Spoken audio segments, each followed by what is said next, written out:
नमस्कार।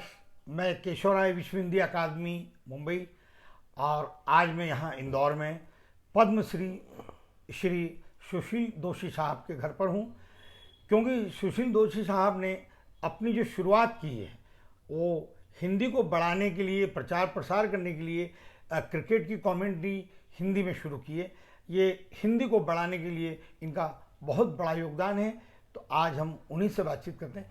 नमस्कार सर। नमस्कार। सर, अभी हिंदी माह चल रहा है और विश्व हिंदी अकादमी और मालवा रंगमंच समिति पिछले 25 वर्षों से हिंदी सेवा सम्मान समारोह करती आ रही है, हिंदी सेवियों को सम्मानित करती है।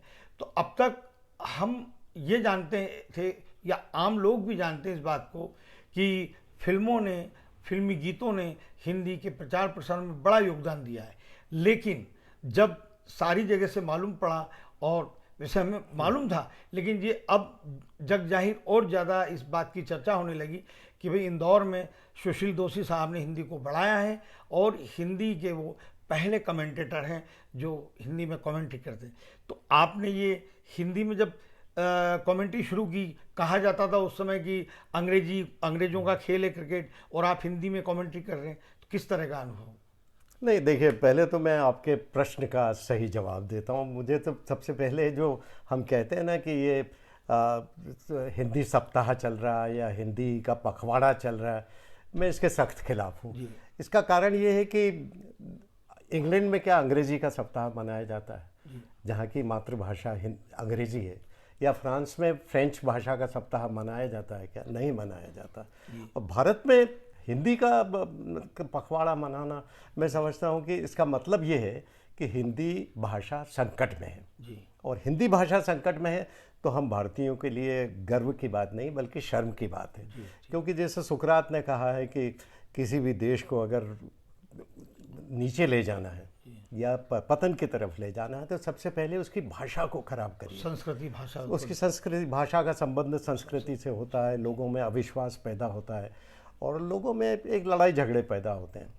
तो भाषा को ख़राब करने का काम हो रहा। भाषा सही बोली नहीं जा रही है हमारे देश में, उसका उतना सम्मान हो नहीं रहा जैसा कि होना चाहिए।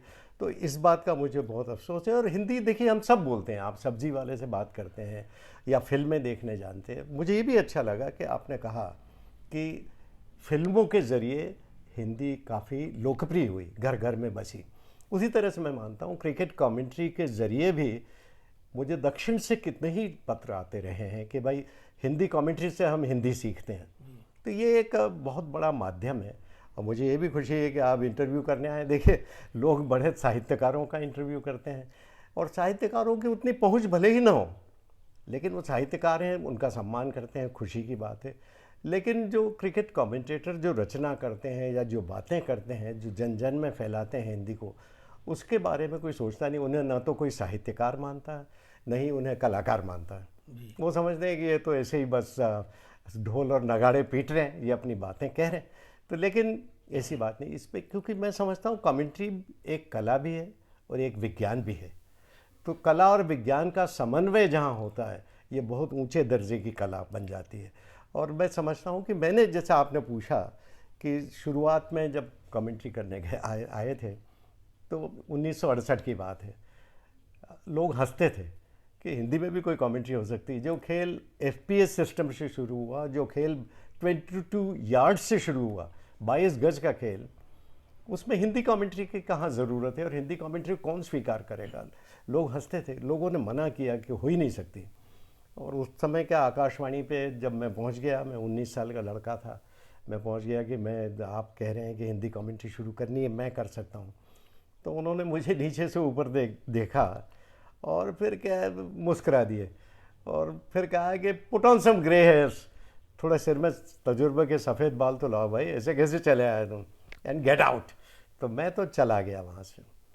लेकिन फिर शायद उन्हें कोई मिला नहीं होगा तो उन्होंने फिर मुझे ही बुलाया कि चलिए कमेंट्री के। उस समय हंसी मजाक का विषय होता था कि हिंदी में कमेंट्री हो ही नहीं सकती।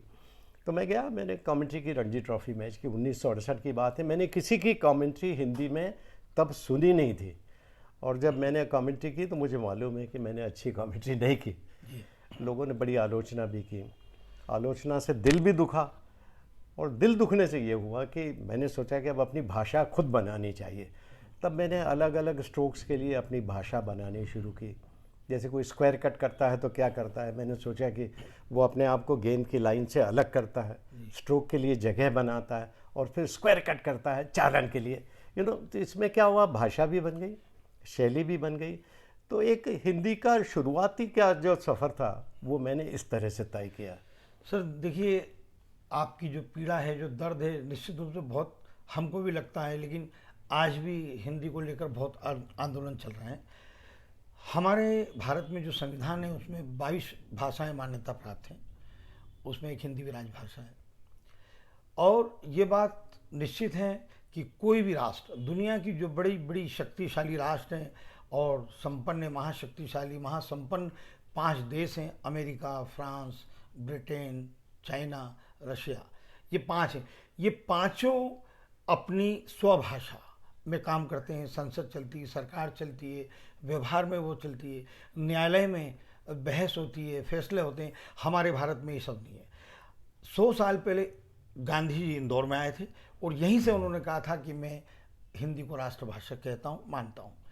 आपने सच कहा कि ये जो पखवाड़ा है, ये माह है, ये दिवस, मुझे दुख होता है, सही बात है। लेकिन जब तक ये राष्ट्रभाषा नहीं बनेगी, हमारे देश की भी एक राष्ट्रभाषा, तो जो भारत की एक पहचान बने, ये दुख तो है। नहीं, बिल्कुल ठीक कह रहे हैं आप, बिल्कुल सच कह रहे हैं। जैसे अब आप देखिए कि ओबामा जी उन्होंने कहा था कि अगर दुनिया को पहचानना है, जी मानवीयता को समझना है जी और हिंदुस्तान को समझना है, तो सबसे पहले हिंदी भाषा सीखनी चाहिए। जी तो वो हिंदी का महत्व समझ रहे थे, जी लेकिन हमारे देश में नहीं समझा जा रहा। जी। तो आपने जो दर्द प्रकट किया ना, वो मेरा दर्द भी है और हर आम भारतीय का दर्द भी है। जी। क्योंकि देश के अधिकांश लोग हिंदी बोलना चाहते हैं, हिंदी में बात करना चाहते हैं, हिंदी में वार्तालाप करना चाहते हैं और हिंदी में संवाद करना चाहते हैं, लेकिन नहीं हो पाता है क्योंकि सारा जो सिस्टम है, तंत्र है, वो इस प्रकार का है कि अंग्रेजी के इर्द गिर्द घूम रहा है। लेकिन ये कब तक रहेगा? नहीं, वो तोड़ी परंपरा तोड़ी ना आपने, कमेंट्री करके तोड़ी बिल्कुल, परंपरा। कमेंट्री करके भी तोड़ी। और आपने ये एक तरह का आंदोलन चलाया। और दूसरी बात, मुझे कई क्रिकेटर्स भी मिलते हैं, वो कहते हैं कि अब हम तो हिंदी सीखना चाहते हैं। कारण क्या है कि हिंदी के कारण हमारी जो लोकप्रियता वो अंग्रेजी में नहीं है। अभी हम आ रहे थे, रास्ते में बातचीत चल रही थी यही कि अब सीमा रेखा के पार, मतलब जो आपके स्लोगन कहें इसको, जो भाषा शैली कहें, ये हिंदी को बढ़ाया है इसने।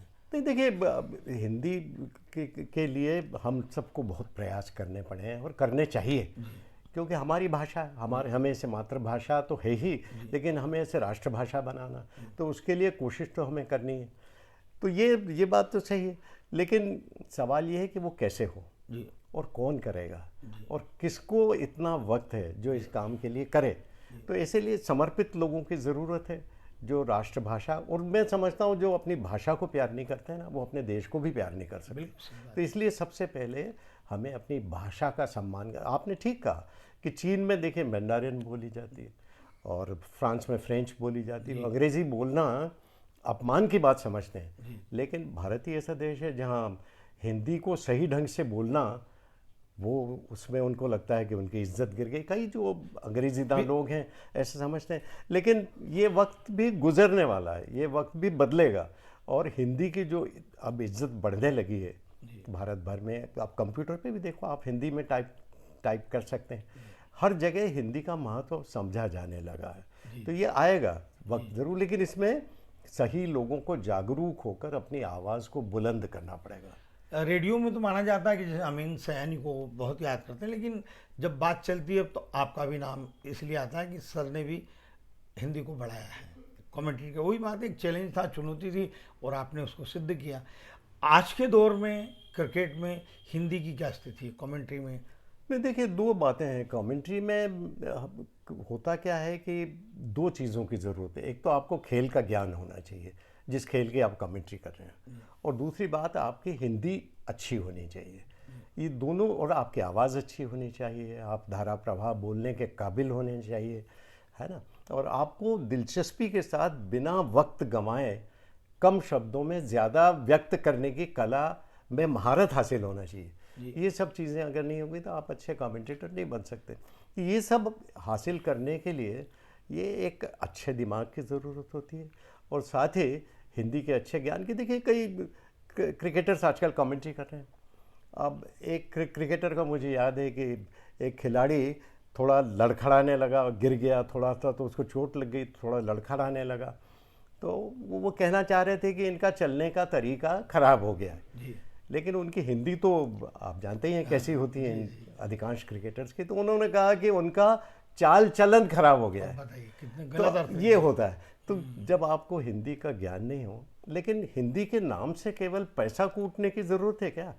केवल हिंदी के नाम से आप अपना धनोपार्जन करना चाहते हैं, अपनी लोकप्रियता बढ़ाना चाहते हैं, लेकिन हिंदी के प्रति अपनी कोई जिम्मेदारी तो महसूस ही नहीं कर रहे हैं। ये तो कोई बात नहीं हुई। मैं अक्सर कहता हूँ जब बात करते हैं लोग कि हिंदी रोजगार की भाषा नहीं है, मैं कहता हूँ है, लेकिन आप पहले सीखो तो सही। हम भारतीय लोग हिंदी में बातचीत करते हैं, हम शुद्धता की बात नहीं करते हैं, लेकिन जब कोई रोजगार की बात करते हैं तो आपको हिंदी को सीखना होगा, क्योंकि आपको सिखाना होगी वहाँ पर। तो वही बात आपने चाल चलन वाली बात है, तो आप नौकरी चाहते हैं हिंदी में तो आपको सीखना पड़ेगी हिंदी। नहीं, देखिए आपने कहा, मुझे अच्छा लगा, वीवीएस लक्ष्मण इतने बड़े खिलाड़ी हैं, जी। और वो खुद जब इंदौर आए तो मुझे फ़ोन किया कि सर मैं आपसे कमेंट्री सीखना चाहता हूँ। मैं अपने इस तरह से बताने की कोशिश नहीं कर रहा हूँ कि मैं कोई बहुत बड़ा आदमी हूँ।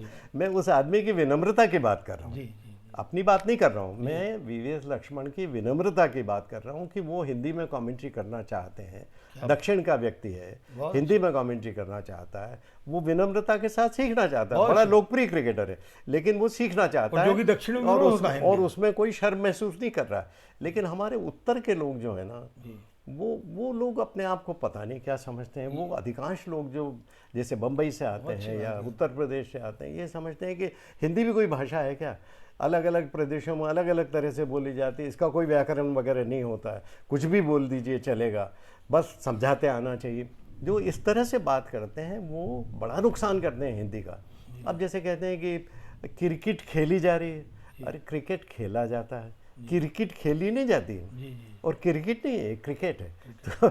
तो ये जो बातें हैं ना, या विकेट गीली है, विकेट गीला होता है, विकेट गीली नहीं होती है। तो ये तमाम चीज़ें जो हैं, जो कहते हैं ना, जिसको कि स्त्रीलिंग को पुल्लिंग और पुल्लिंग को स्त्रीलिंग, वो इसलिए करते हैं क्योंकि पहले अंग्रेजी में सोचते हैं, फिर हिंदी में अनुवाद करने की कोशिश करते हैं। जब वो ऐसा करते हैं तो स्त्रीलिंग पुल्लिंग हो जाता है और पुल्लिंग स्त्रीलिंग हो जाता है, और भाषा का सर्वनाश